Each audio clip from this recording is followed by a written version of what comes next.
Nos parece que es un discurso tramposo, apoyado sobre cuestiones tramposas también, como aquel comunicado que firmaron 50 y tantas personas, que luego cuando analizamos los nombres vemos que casi todos son cargos o de Gacharre o de Geroa Abay, que es el mayor interesado por desalojarnos del espacio.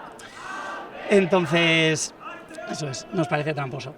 Y por último, hablan también de patrimonio. Recordar que este edificio, propiedad del Gobierno de Navarra, antiguamente del Ayuntamiento de Pamplona, lleva más de 20 años de abandono.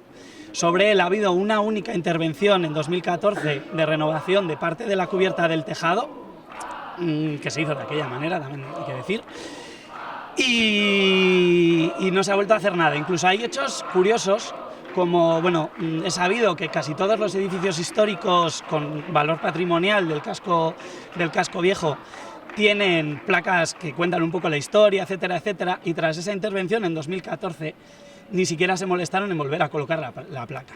Ese es el interés que tienen en ese bien patrimonial del que tanto hablan.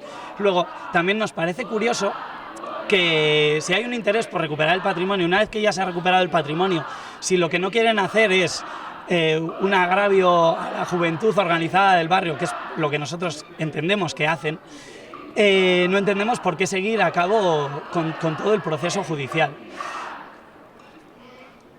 ¿Qué tal están los compañeros que entran ahora? Los que han entrado, ¿con qué ánimos entran? Están fuertes, están con mucho ánimo, tienen mucho apoyo.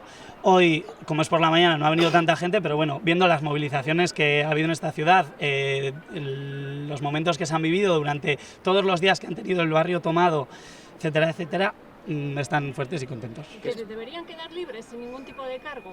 Sí, o sea, solamente quedaron dentro en protesta de una situación que se estaba dando, un ataque que se estaba dando a la juventud y a un barrio en concreto como es Aldesarra, del que solamente se acuerdan para dar palos, y no han hecho nada ilegítimo.